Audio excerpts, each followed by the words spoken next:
Welcome, everybody. Happy Thursday, my favorite day of the week. This is the Thursday Detroit Lions Lone Wolves podcast. I am the Doc, John Macaroon. Huge show today. Thanks, everybody, for tuning in. Smash the like button. Spent 2 hours listening in on a draft expert. Daniel Jeremiah spoke to reporters in a video conference. I will relay what he said. Very comprehensive. I mean, he understood a lot of the top prospects, understood a lot of what the reporters were looking for. A couple of Lions reporters asked questions. They asked about the center position. Could there be a draft target that could play? And another reporter asked, could there be some tackles that the Lions target? And Daniel Jeremiah talked about that. And he also talked about edge rushers. So we'll talk and share what we learned about. And I think the biggest thing that Daniel Jeremiah said was, we'll share it.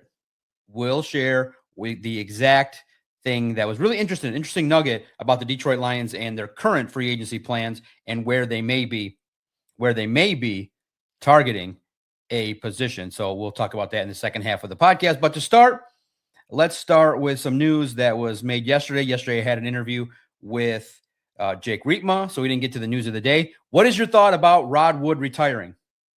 What is your reaction to the president and CEO of the Detroit Lions calling it a career? He spent 11 years, I think, in Motown. And at first, it was an interesting story with Rod Wood. You remember back in 2015, a lot of the early narrative surrounding Rod Wood was, wait a minute, he's not a football guy. Why is a accountant, for the most part, why is somebody that's doing the business side of things for the Ford family, why is he running the Lions? And many people thought that, the president would do things related to the football side. Well, the Lions split the duties. And so there were some things that Rod Wood got involved in that really didn't involve the on-field product. But eventually, he was part of the group that did bring in Dan Campbell and Brad Holmes. So at the end of his tenure, I think things got a lot smoother than early on. Early on, there were issues, obviously, with Bob Quinn, and Bob Quinn had made the decision to ask for Kelvin Johnson's a part of his bonus back because he retired, and that just set off a bunch of fury for a long time. Clearly, you could tell that Kelvin Johnson wasn't a big fan of Rod Wood, but eventually fences were mended, and he did good work to repair Ford Field, brought it up to a standard that a lot of fans like, that are willing to pay $400 to $500 a ticket for. What's your feeling now of Rod Wood? Do you forgive some of the past? Because he was a little tone deaf when the Lions announced that they were raising tickets. Obviously, fans felt it. Ticket prices going from like $800 a year to all of a sudden $2,500 a year in a course of 2 years was a little bit of sticker shock for a lot of Detroit Lions fans. And so there was grumblings, and in an interview, he kind of said, look, it was the right decision, and, we still have a long waiting list. Nobody's really canceled. So that's the nature of it. So he kind of came off as a little bit tone deaf. But outside of that, some rumblings with fans.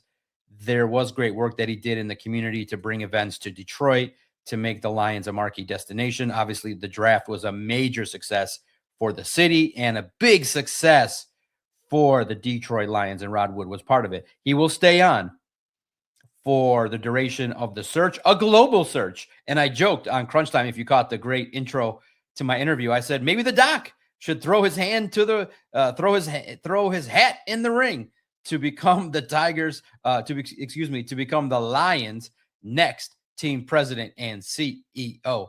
I promise to lower ticket prices and lower food prices, and I'll promise to facilitate a $12 billion sale to somebody that's just going to flush the organization with cash, maybe a new Ford Field at the same site, new and advanced opportunities to work with the city to pay for it, a new state-of-the-art downtown Ford Field 2 for you all.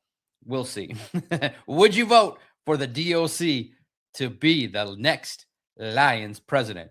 But in all seriousness, I think there's two candidates that are realistic. Who should replace Rod Wood? I think there's two candidates in-house that are going to get the biggest amount of public sentiment and attention. One is Chris Spielman. I think he's done his due diligence to learn a lot of aspects of that of that role that he had, special advisor to the owner. And I think that he's somebody that said he wanted to be a servant. Could he step up into a management role? A lot more time commitment. It's possible. But many people would think that it would align with kind of how Matt Ryan now is doing with the Atlanta Falcons. But at the same token, it'll be interesting because the odds on, it's interesting because Spielman obviously I think would have a closer tie to the football operations, how the team's running, everything like that. But I do think that the in-house candidate that everybody loves is Mike Disner. And there's a belief that Disner and his vast experience, 2 decades helping with the cap, running things behind the scenes, would be the ideal candidate. And I think in the end, the power ranking is 1, Mike Disner, 2, Chris Spielman, and the Detroit News facilitated an interesting name too, being that he's been in the community, has done things before, the former Michigan State athletics director, Mark Hollis. But, that might be an interesting candidacy based on some things that went down at Michigan State. And so it'll be interesting to see if Mark Hollis gets his name talked about. But that was mentioned by Tony Paul, the great Detroit Lions reporter, the great writer, and somebody that is definitely tapped into baseball, tapped into the golf scene, and also now also understands the happenings around town, especially at Michigan State. So those are the 3 names that I think are the top of the list right now. And of course, I think a global search would be great to go outside and to learn about some community leaders. Who do you guys think? Let me know in the comments. We'll have a discussion. Disner or Spielman? Are you Team Disner, Team Spielman, or Team Doc? I'm all for it. So, just for fun, like I've been doing with Crunch Time. But if you're in a chat, Woodward Sports, 97.1, if anyone's doing live content, type in Doc for Prez, and I'd love to see it. It'll be fun.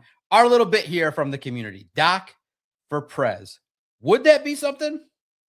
The Doc, lowering ticket prices for you all out there.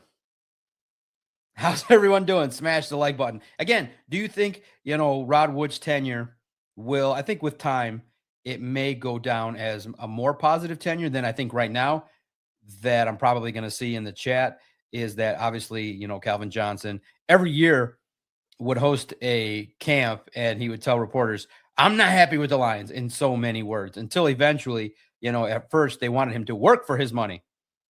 And I thought that was a fair thing, show up, shake hands, kiss babies, and be able to work your way back. He just wanted the money free and clear. But I think he realized, oh man, the opportunity to network with the Lions, to advertise my products to, in the business that he's in might potentially lend to an opportunity to make appearances, do things on behalf of the Lions, and go out at like charity events and golf outings to be able to facilitate a return.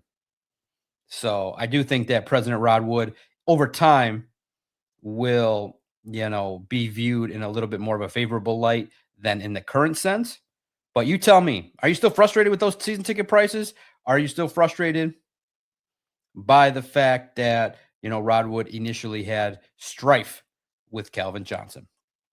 I do think that, I've not had too many dealings with him. Obviously, just listening to, seeing him observe, discussions, just basic, maybe 4 or 5 media sessions with him present with me. So I don't have too much of an assessment outside of, what he did in the community and good work for what was taking place. Now, the news of the day in regards to the rival. What do you make of this news? The Lions may end up playing the Chicago Bears in Hammond, Indiana. Are you kidding? It's serious. And a lot of Lions fans today were talking online. Oh my goodness. The Chicago Bears, even the Bears don't want to be in Chicago. Let's all take a minute to point at the Bears and say, even Chicago doesn't want to host the Bears anymore. And look, you guys understand that when it's competitive, when states want opportunities and they see dollars, they're going to make an aggressive move. And so look, Hammond is not all that far from Soldier Field, but it's symbolic. It's similar, and it's also very similar to what the New York Jets and the New York Giants. You got to also remember, 2 teams in the National Football League play in New Jersey, a different state, relatively, now seeing it, being that I was in the city of New York last summer or 2 summers ago when the Lions had joint practice with the Giants. I was there and I got to see kind of how it works. It's not that far. It's a 10-minute, if you catch it at the right time, it's a 10-minute ride under the bridge, under the tunnel, under the Lincoln Tunnel. So it's intriguing. I don't know how far the Jets facility practice wise is, but the Giants facility is connected to MetLife. It's right there. The New York Giants facility is in East Rutherford, New Jersey. So it's just fun. It's fodder for fans to make fun of the Bears. But hey, we take all opportunities here at the Lions podcast. The Hammond Bears.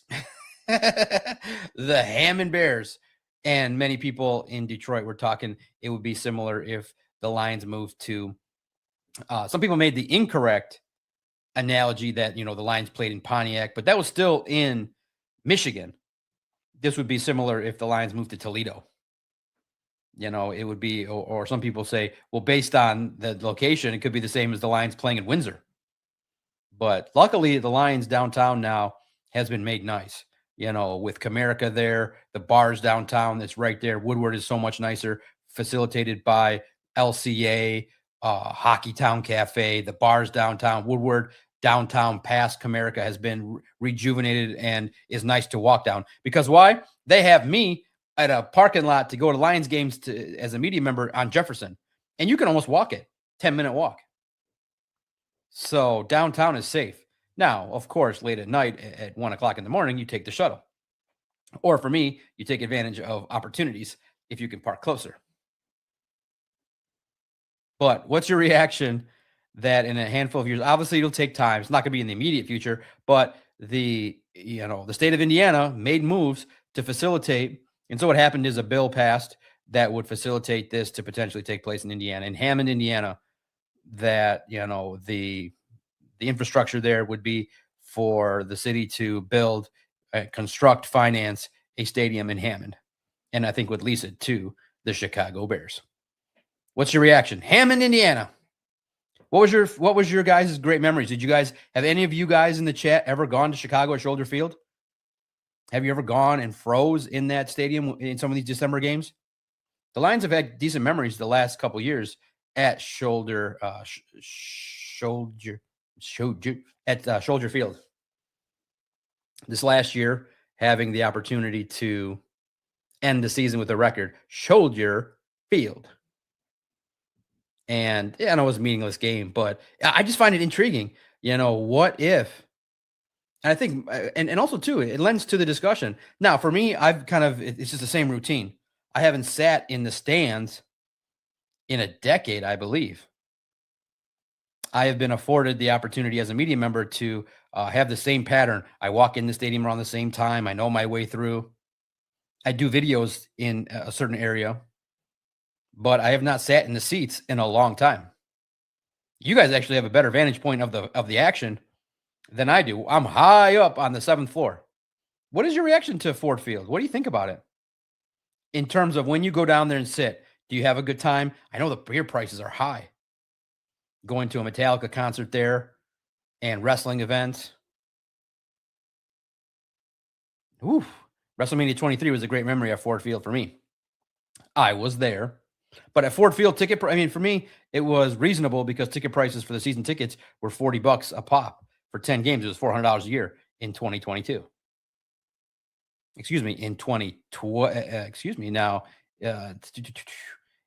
2020 years ago, in 2002. Yeah, I started the podcast in 2013. I was not a season ticket holder then. I was a season ticket holder from like 2003 to 2008. Or 2002 to 2007, that range. The Steve Mariucci era kicked off my run with the Lions. Mariucci. What are your memories of that era? Oh, that was fun. Steve Mariucci was supposed to be a guy that brought his success from San Francisco. That didn't happen. Chicago Bears, new state. What? The Hammond Bears. Even Chicago doesn't want the Bears. Even Chicago has said, we don't want to host the Bears anymore. These stadium deals, man, they're expensive. But do you think it's time for the Lions to, I think Ford Field is still, relatively speaking, with all the investment, the screen, and it gets loud. I think it's one of the best home field advantages. I don't think they're thinking, but I will say, just before we go now to the topic of the draft and Daniel Jeremiah, I will say stadiums like AT&T, MetLife, and all the newness of what there, it does make the infrastructure of Ford Field look a little dated. But the field is nice, the atmosphere is nice, but Jerry's World is state of the art with big screens, granite floors. The media room was unbelievable. Dallas is the stadium I've loved, I think the best to be in. I like Kansas City Stadium, but I think Ford Field, to me it ranks AT&T, Ford Field, MetLife. I like Baltimore Stadium. So making my way across the NFL with my 1 year tour every year, or one city tour where I travel to cover a game on the road on a big marquee. Probably next year I'll check out Hard Rock in Miami, catch up with friends. Doc on Miami Beach. What can happen there? Doc in Miami. Doc, Miami Vice 2.0. Doc takes Miami Beach. What do you guys think? Ford Field. What do you guys think about the Chicago Bears playing in Indiana potentially? Hammond. Next week, I'll be passing through, as a reminder, it's now official, confirmed officially. Doc, John Macaroon, and Emmett Matusovsky will be on hand at the NFL Scouting Combine starting Monday for me. Monday afternoon, we'll do the connecting thing, hanging out at places that need to be seen. And then eventually, Dan Campbell and Brad Holmes will talk. Now, what day are they going to talk? Well, let's say, we're not going to say it officially, but let's just say they could talk Tuesday or they could talk Wednesday. But my favorite day of the week is Taco Tuesday, outside of Thursday. So do with that what you will, but Taco Tuesday is always a fun day. Taco Tuesday in the mid-afternoon. Taco Tuesday.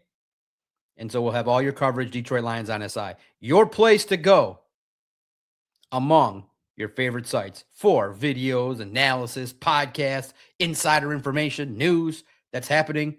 And like the scroll says, at Detroit Podcast is where you can get your fix as well.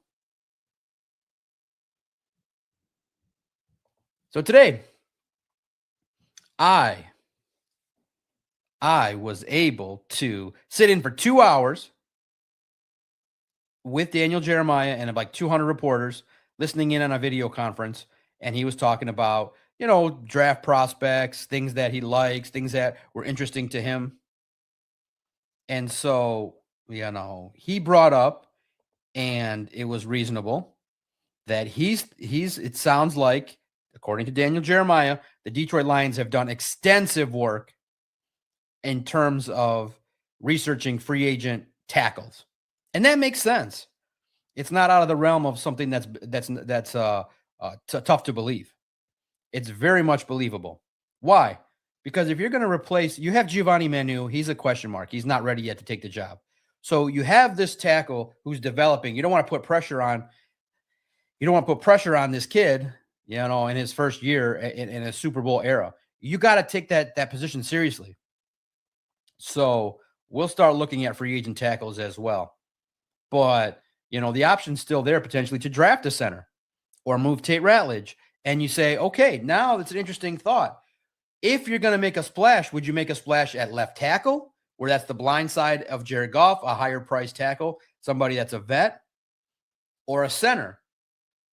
And I would start to think maybe if you can, get by at center, not maybe the high price, but maybe somebody that you can find that is mid-range and you splurge a little bit more at left tackle. I would rather have a proven left tackle. So does it lend to you thinking that maybe Taylor Decker has made his decision? I do think you need a backup plan no matter what, because Taylor Decker could get hurt throughout the year. His play hasn't been all that great. It's been okay, but I think that you're always looking for upgrades. So do you think that Daniel Jeremiah speaking that the Lions are doing, and sniffing around and doing extensive homework on free agent tackles, how does that sit with you?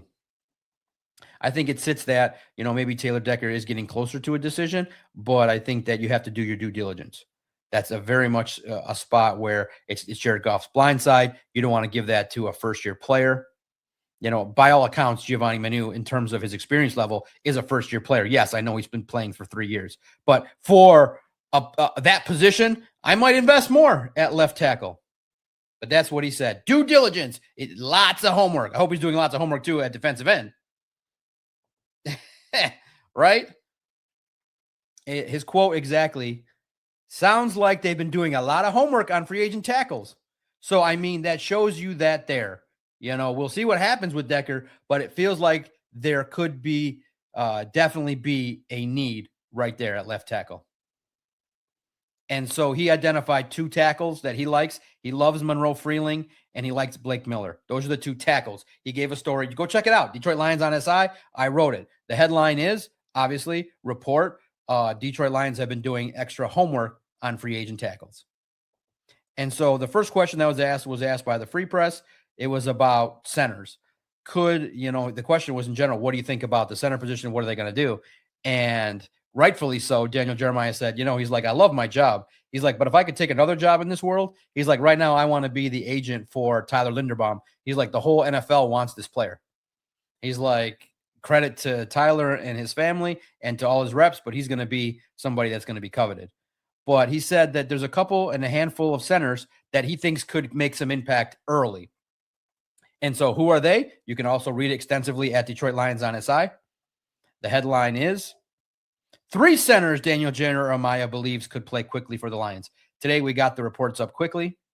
And so the first name he likes is Jake Slaughter from Florida. He says, Jake Slaughter from Florida, I think, would have a chance as a 3rd-round pick to come in and get on the field right away. He believes that he doesn't think, in regards to center, that an early pick is where to go. He's like, look, there's some good guys, some 3rd-round type players, and there's guys that are interior players where you have some experience also playing center. But a player like Sam Hecht from Kansas State, he believes Sam Hecht from Kansas State can play day one. I think he can start day one, said Jeremiah. He probably goes in the late 2nd round or early 3rd round range. So 1, pay attention to Sam Hecht. We'll do profiles on him. Jake Slaughter from Florida. And the other name he said was Trey Zune. Now, there's a question with Trey Zune because Zune played primarily at left tackle, but also got in some work at Texas A&M playing center. He did give a little grace to Zune saying, look, maybe that takes a little while, but he's graded for me in that same range. Guys who'd have a chance to play pretty early. So remember, here's a recap of the centers. Trey Zune, Jake Slaughter, and Sam Hecht from Kansas State. Sam Hecht from Kansas State, Jake Slaughter, Florida, Trey Zune, Texas A&M. And he told a story why Monroe Freeling is somebody that Dan Campbell would love to talk to at the Combine. He was a player that hurt his ankle, and his offensive line coach said, hey, can you give me some time? Can you play if we need you? And he said, absolutely. He said, he said, if you need me, and he went out in that game, I think against Auburn, and played 65 snaps on a badly injured ankle. And so he said right there, that shows grit. That shows toughness. So today was about the tackles mostly. I didn't raise my hand because there's 200 people in there, and it was a 2-hour limit. So he had a hard out at a certain time. So I don't like to raise my hand and wait. So I just enjoyed listening, typing, and understanding what was going on. Now, here are the players that he likes at edge, because clearly the Lions team reporter wanted to know and said, what do you think about the tackles? And the Free Press wanted to know about the center. But another reporter from the News asked about Brad Holmes' draft strategy, and naturally it went to the edge position. Recently, if you read mock drafts, and tomorrow we'll have a collection of all the top mock drafts at Detroit Lions on SI, but he mocked TJ Parker to the Lions at 17. But he has 3 pieces, and he said to the reporter, he's like, listen, the Lions don't care what anybody says in the outside world about anything about their operation. He's like, they look for tough, explosive, physical players that are gritty. And he's like, they will look to find those, especially at edge. And so obviously he likes Parker, but he likes these 3 edge rushers. Number 1, and we profiled a couple of them already. Here's who Daniel Jeremiah likes. First of all, I'll give you a minute. Who do you think Jeremiah likes? Who do you think? I'll give you a chance. Who do you like at edge in the draft? Is it Derek Moore from Michigan? Who do you like? Drum roll, please. Here are the three. The three defensive ends. Let me get this nice banner up here.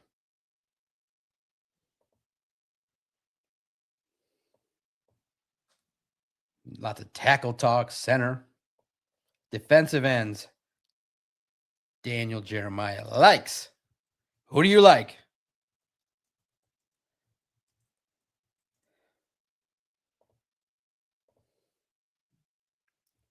Defensive ends. The Daniel Jeremiah. He's a draft analyst. He's good at his job. Trust me. We always go with his mock drafts. We like, and here's our list. Tell me your list. Who are the mock drafters that you like? Obviously, I know you like Doc Macaroon, Vito Churko, Emmett Matusovsky, Christian Boer. You like our mock drafts. You're crushing it. Every time we put out one, there's some good engagement. So you love us.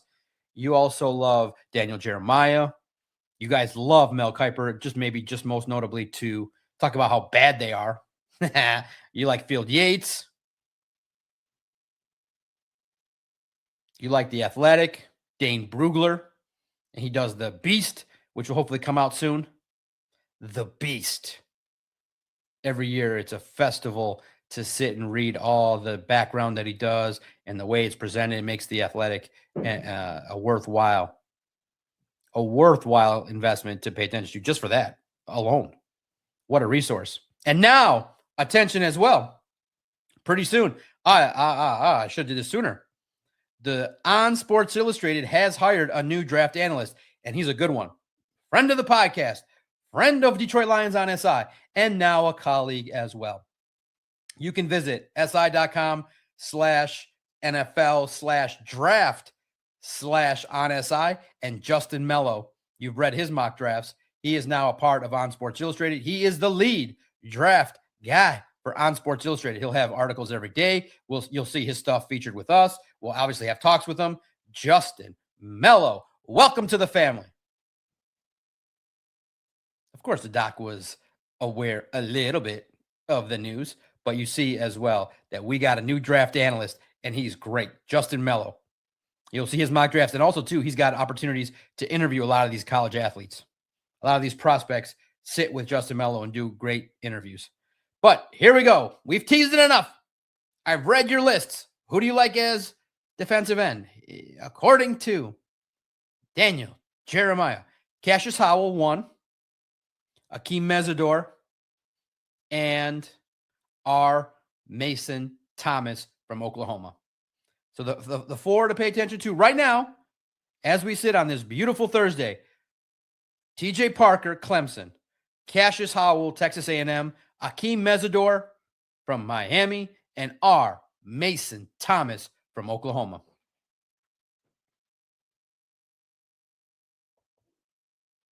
Interesting stuff. So I'm very proud of the fact that I got a chance and a blessing to be able to sit in and be part of that. It's always fun to do. You get some good content out of it. And then one last thing before I get out of here. Thank you guys for your continued support. We got to up the likes. The likes are down. I want to be around 50 every show in the off season. Every show, smash the like button, share. One last bit of news to tidy up. I want to get your guys' sense of it.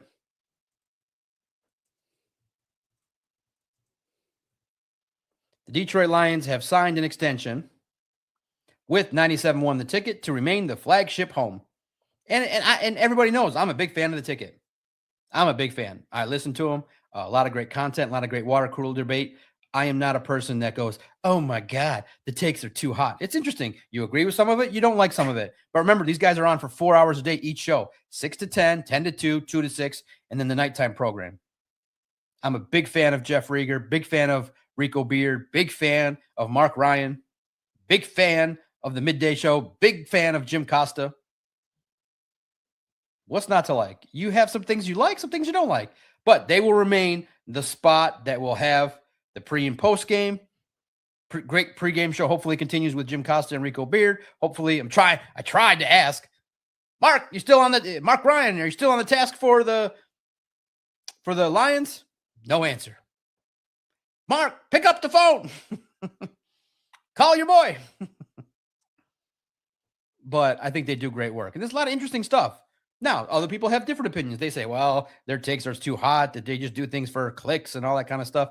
Listen, if that's your take, I disagree with you. I find a different stance with it.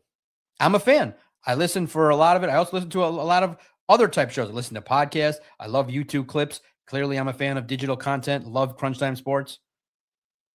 When I'm not getting called little man, I'm going to sue Booner. Tell Booner today, our trolling is Doc's going to sue you for harassment. He height shamed me in public. So you guys tell Booner today, Doc is suing. Or you could chat with Booner. Booner, call your attorney. Booner, call your attorney. Call your attorney right now. Call Lee Free. Doc's going to sue Crunch Time Sports for the blatant, overt harassment that I was subjected to. My emotional state was distressed. I was reduced to name calling when we're having a sports debate. No, man, that's the best. Listen, the funny part about that whole thing is I'm laughing because, we're just riling it up. I love Booner. And he likes Michigan and is a slappy and puts his head in the sand. And I am a staunch Spartan supporter. And I won that battle again. So I'm like 4-1 against Booner. So 4-1 in the debates. Awesome. But I'm sitting there laughing in my head. And he's sitting there making the gestures. And I'm not even paying attention. I'm just laughing in my head going, this is fun. This is fun internet content. I'm just yelling at him and he's yelling at me. And none of us are making any sense. So that's what's fun. Now we need more of that on the radio. This is corporate. 97.1 is a little corporate. They haven't had a wild debate like that in a long time. Their takes are hot from their opinions. But they need a good viral moment. Mike Valenti had his with the epic rant about Michigan State. Thumbs up, thumbs down. Do you guys listen? Obviously, Dan Miller, the Lions review show is must listen to. Listen to it religiously. So 97.1 the ticket remains the Detroit Lions flagship home. Thumbs up, thumbs down. I know a lot of you, sometimes don't like some of the hot takes and opinions, but that's the nature of the job. Nature of the job is create good content. And I think that's why you like us. You like a bunch of the other podcasts. You like to be entertained and you like content that is interesting to you. Thanks everybody for tuning in. Trying to get back live. This week has been the schedule has been brutal with all the content, with all the information, driving around town, doing practices.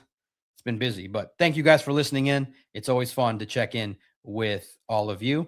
Make sure you smash the like button. 1. Be in the comments. Thank you for commenting on the videos across the board. Subscribe, be a member. You can smash the emojis. When you're a member, you get the exclusive videos, clips on demand when you need your Lions fix. So we shall see what's going on.